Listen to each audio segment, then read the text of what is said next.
That's a threat, by the way. That's the threat to William. That's the threat to Charles. That's the threat to Catherine. That's the threat to the British royal family. But wake up, Prince Harry, because that's the threat to you too. Your marriage for years. Harry doesn't seem to understand that his life is going to be forever changed once he decides to California and to have his life back. And the minute he takes that step, that's when the threat, that's when the risk to his own life and that of his own family, the reputation. There is a document that does not yet exist in any bookstore, on any shelf, in any publisher's catalog. It has no title, no release date, no official announcement. But according to sources who have spoken to journalists with direct access to Meghan Markle's inner circle, it is already being built. Voice notes recorded on her iPhone at 1 in the morning. Into some type of race war, suggesting that Black Hollywood is right behind Meghan Markle and that she has the biggest power brokers in Black Hollywood, Oprah Written Winfrey. journals maintained since before the couple left the royal family. Structured reflections documented with the kind of methodical consistency that does not happen by accident. It happens by design. And the design, according to everyone who has been watching the story closely, has been in place for years. Meghan Markle is writing her autobiography, and when it arrives, it will not just be a book, it will be a weapon. The question that nobody in the mainstream coverage has yet asked directly is who exactly it is aimed at, because the answer, when you sit with the evidence long enough, is more complicated and more troubling than any of the obvious targets. Not surprised, Dan. And you got to think, for the last 6 years since Megxit, Harry and Meghan have roughly been in Hollywood. I mean, what have they done? What have they achieved? I mean, aside from their Woe Is Me documentary and Harry's book, they have not had one success among them. And I think what Harry and Meghan have...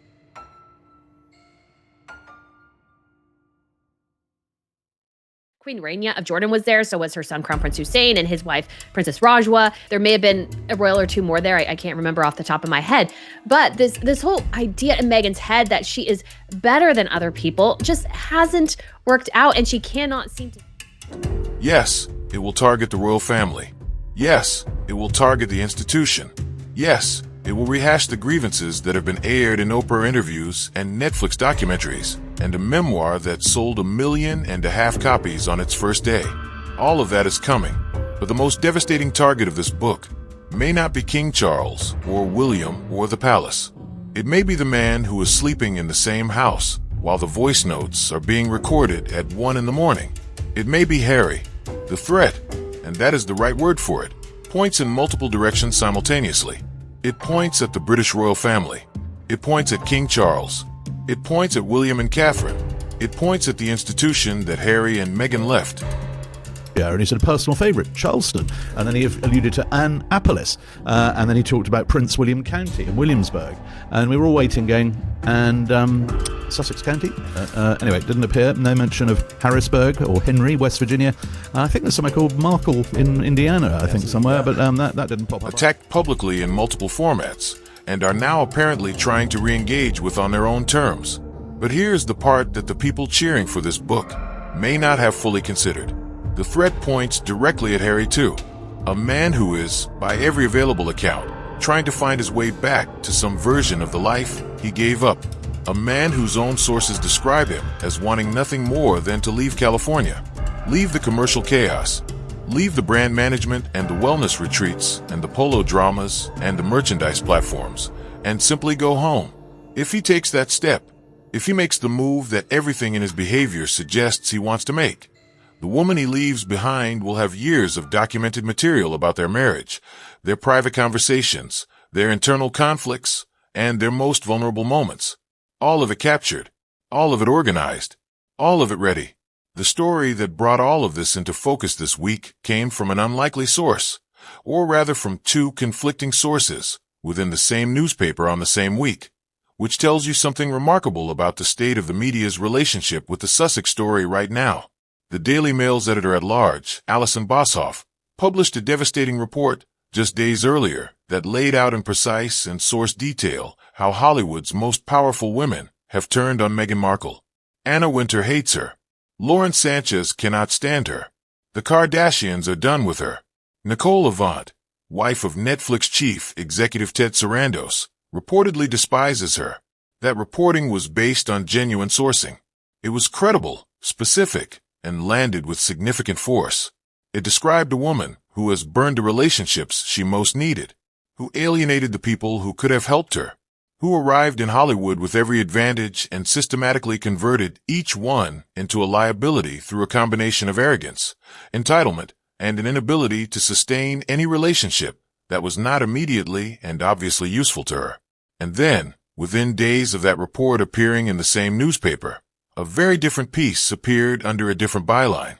A counter-narrative, clearly briefed by the Sussex team, designed to push back against the Boshoff reporting and reframe Meghan's current position from isolated and despised to strategically positioned and quietly powerful. The fact that both pieces appeared in the same outlet within days of each other, drawing opposite conclusions about the same set of relationships, tells you precisely how much pressure the Sussex communications operation is currently under. When you are briefing counter-narratives to the newspaper that just published your most damaging coverage, you are not operating from a position of strength. You are operating from a position of desperation. And desperation, in the Sussex playbook, somewhat desperate in the beginning, but they are now massively successful. They are the stars of Hollywood in so many ways. Lauren Sanchez has also been massively successful, snagged Jeff Bezos, and Meghan Markle is just sitting there with her dim prince. has a very specific form. It takes the shape of a threat. And this week, the threat arrived with a publishing deal attached. The contradiction between these two pieces, published in the same newspaper within days of each other, is extraordinary. One senior journalist at the Mail, with deep Hollywood sourcing, says Meghan is hated by the most powerful women in her world. Another journalist at the same publication, apparently working from a brief provided by the Sussex team, says those same women are actually part of a secret network of powerful mentors who have been quietly shaping Meghan's next move. I'm not born The gap yesterday. between those We two know the descriptions Sunshine is not a Tax, matter of Meghan's PR nuance company or pulls this like, perspective. let's get this- It is a chasm, and the chasm reveals something important about where the Sussex operation is right now. It is fighting on two fronts simultaneously, fighting to manage the narrative of failure in the present, and fighting to position the autobiography as the event that will rewrite that narrative in the future. Both fights are happening at the same time. Both are being conducted through the same media infrastructure, and both are, by any honest assessment, being lost. The narrative of failure is too well documented to be managed away, and the autobiography, for all its commercial potential, is a weapon that cuts in every direction, including inward. The question is not whether the book will cause damage. It is whether anyone will be left standing when it does, not the book itself, which does not yet exist in any publishable form. The threat of the book, the suggestion that the book is coming, that it will be enormous, that it will be backed by Oprah Winfrey and potentially streamed on Netflix, and that the women surrounding Meghan are aligned around its creation. That suggestion alone is a form of leverage, and leverage in the Sussex playbook is always the point. Let us go through the network that the Hines piece describes, because it is revealing not for what it confirms, but for what it exposes about the desperation underlying the strategy. The piece names 4 women as Meghan's key supporters and mentors: Oprah Winfrey, Melody Hobson, Shonda Rhimes, and Nicole Avant.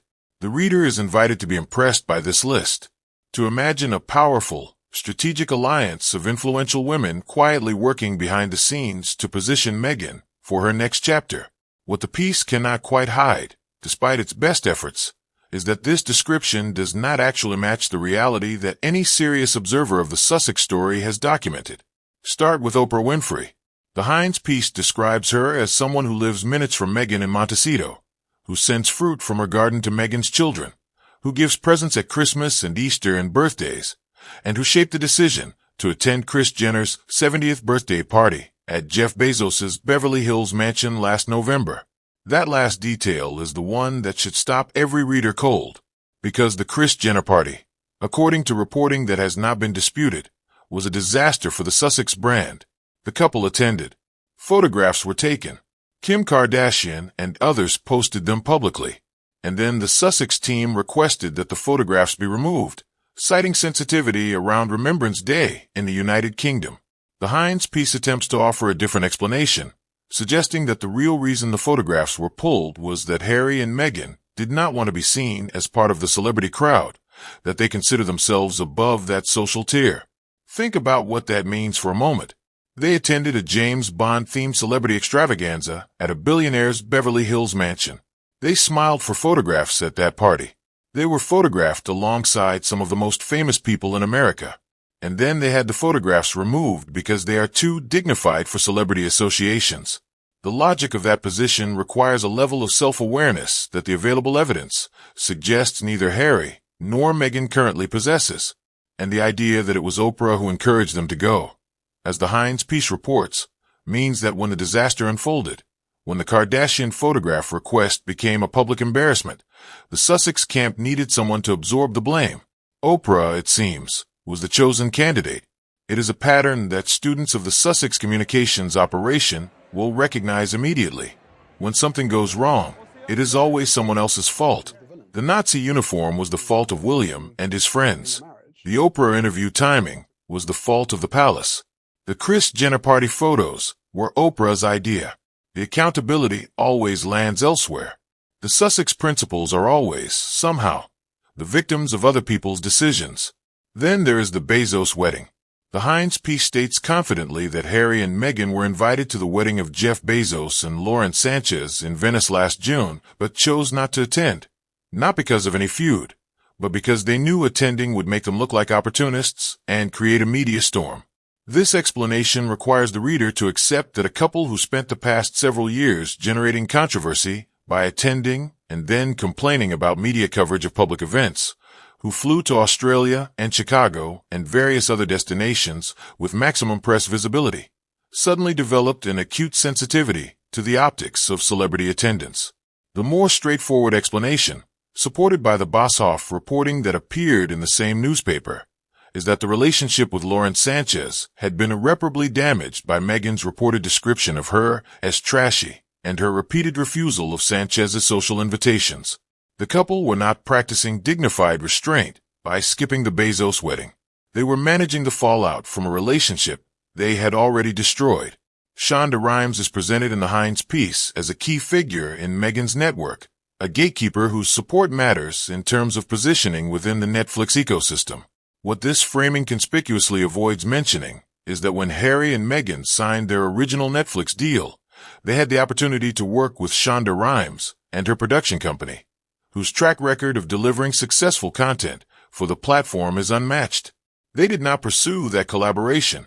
They believed they could produce compelling content independently. The results, the cancellation of With Love Meghan, the Polo documentary that drew limited engagement, the lifestyle content that failed to connect with audiences at scale, suggest that the decision not to work with Rhimes was among the more consequential strategic errors the Sussex operation has made. The suggestion that proximity to Rhimes now, years later, represents some form of meaningful positioning is the kind of argument that sounds plausible only if you have not been paying attention to the timeline. Nicole Avant is the most interesting name on the list, and the most revealing, because the treatment of her relationship with Meghan in the Heinz piece is where the counter-narrative most visibly collapses under the weight of what has already been reported. The piece devotes significant space to arguing that reports of a falling out between Meghan and Nicole Avant are, in the words of a Netflix insider quoted by Heinz, misread noise rather than reality. It describes Avant as someone who has steadied relationships when the couple's reputation has wobbled, who has been emotionally present for Meghan during difficult moments, and who was seen at a Netflix gathering in April holding hands with Meghan and embracing her in what a guest described as a purposeful display of unity. The Boshoff piece, published days earlier in the same newspaper, with sourcing described as having direct access to Netflix staff, states plainly that Nicole Avant hates Meghan, that the photographs from the Netflix event showed not warm closeness, but Meghan clinging to Avant in a way that made the host uncomfortable, that the photographs were subsequently requested for removal by the Sussex team because Meghan did not like how she looked in them. These two descriptions of the same relationship, drawing on different sources, cannot both be accurate, and the track record of Boshoff's sourcing on the Sussex story, compared to the track record of pieces that have been clearly briefed by the Sussex team, suggests which version is closer to the truth. But the most important thing the Heinz piece reveals, the thing that justifies reading through all of its carefully constructed misdirection, is the confirmation that Meghan's autobiography is real, is being actively developed and is already generating commercial interest from publishers and streaming platforms. The piece describes years of methodical documentation, voice notes on her phone, reportedly recorded in the early hours of the morning, written journals maintained since before Megxit, structured reflections that have been organized with deliberate care over an extended period. A publishing insider is quoted estimating that the book could outsell Harry Spare, which sold more than 1.4 million copies on its first day of release in January of 2023. Nicole Avant is said to have been involved in behind-the-scenes conversations about how the autobiography could be developed alongside a major Netflix streaming component. Oprah Winfrey's name is attached to the interview special that would accompany the book's release. The machinery for one of the most commercially significant publishing events in recent history is already in motion, and nobody in the royal family, from the King to the Prince of Wales, should be under any illusions about what that machinery is being assembled to produce. The voice notes at 1 in the morning are the detail that should concern Harry most, not because of what they might reveal about the royal family, though they will presumably reveal quite a lot, but because of what they reveal about the nature of the marriage he is currently in. A person who records voice notes methodically, in the early hours of the morning, documenting what is happening around them and to them, is a person who is preparing for a future in which those recordings will be used. They are not diary entries in the conventional sense, made for private reflection and personal processing. They are evidence. They are archive.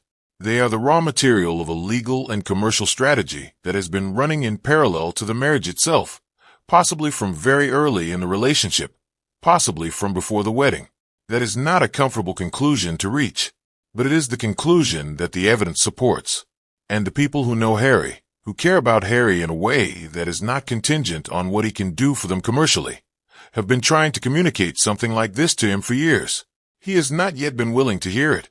Think about what it means in practical human terms to share a home with someone who is, at 1 in the morning, quietly recording everything, every argument, every private conversation, every moment of genuine vulnerability, every phone call with a family member that might be overheard, every confidence shared in what felt like an intimate moment between two people who were supposed to be building a life together. All of it going into an iPhone. All of it organized. All of it waiting. That is not a marriage in any conventional understanding of the word. It is a documentation project with a domestic setting.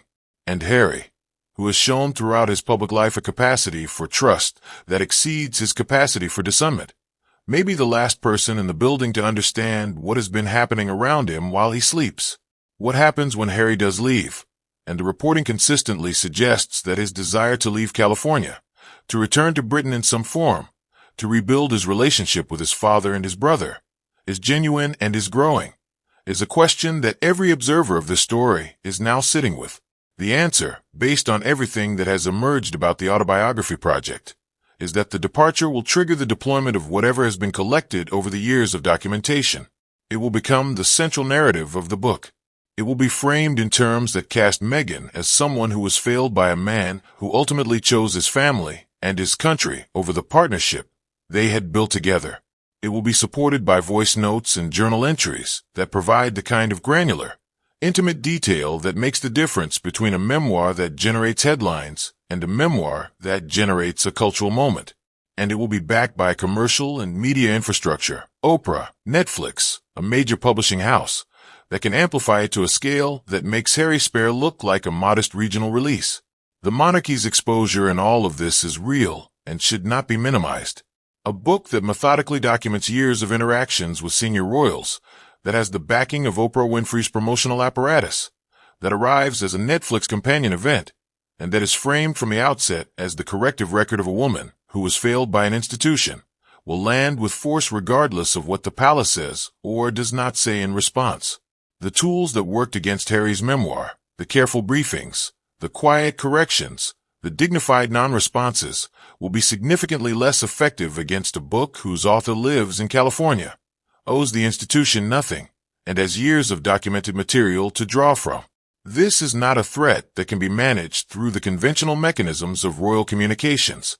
It is a different category of challenge entirely, And the palace, which has spent 5 years absorbing Sussex provocations with studied patience and institutional dignity, may find that this particular weapon, voice notes from inside the marriage, journals from inside the family, a memoir backed by Oprah and streamed on Netflix, demands a response that patience and dignity alone cannot provide. The question of what that response looks like, and whether King Charles will find the will to act decisively before the book arrives rather than after, is one that the people around him are asking with increasing urgency. The letters patent that stripped Prince Andrew of his titles took an afternoon. The decision to use that instrument again has so far not been made. Every week that passes without it is a week in which the autobiography gets closer to finished. And a finished autobiography, in the hands of a woman with Oprah Winfrey's phone number and Netflix's commercial infrastructure, is not a threat that can be managed retroactively. It can only be managed before it lands. The window for that management is not infinite, and by the evidence of this week, it is already narrower than it was. Not to mention a weapon, the autobiography, whose most consequential target may turn out to be the suggestion. Not to mention a weapon whose most consequential target may turn out to be the man it was never publicly aimed at. The man in the next room. The man who gave up everything to be there. The man who is, by every account of those who know him best, desperately trying to find his way back to somewhere that feels like home. Harry does not yet know what is waiting for him on the other side of whatever decision he eventually makes. But the people who have been watching this story for years, the ones who saw the voice notes confirmation in the Heinz piece and recognized immediately what it meant, they know. And the sound of an iPhone recording at 1 a.m. in a Montecito house while a prince sleeps down the hall is the sound of an ending being written before the ending has even been decided. The commercial operation is failing. The Hollywood relationships are failing. The brand is losing whatever residual shine it carried from the Royal Association that was supposed to make independence viable. The autobiography, for all its potential commercial power, is ultimately a last resort rather than a triumphant next chapter. It is the move you make when the other moves have not worked. When the Netflix deal has underperformed and the lifestyle brand is stalled and the retreat did not sell out and the Met Gala invitation did not arrive. The book is what you reach for when everything else has been exhausted, and the fact that it is now being openly discussed, that its existence is being confirmed through briefings to sympathetic journalists, that its commercial structure is being negotiated with Netflix executives, tells you something about the state of the Sussex operation that no amount of careful narrative management can disguise. They need the money, they need the moment, and they need it soon, because the window, by every credible account of their financial position, is not as wide as it was, and the people who were supposed to help them keep it open are the ones who are now, quietly and not so quietly, saying they hate her. The receipts are coming. The voice notes are ready. And somewhere in a Montecito house, at 1 a.m, the record is still being made. Harry just does not know yet what it will cost him when the world finally gets to hear it.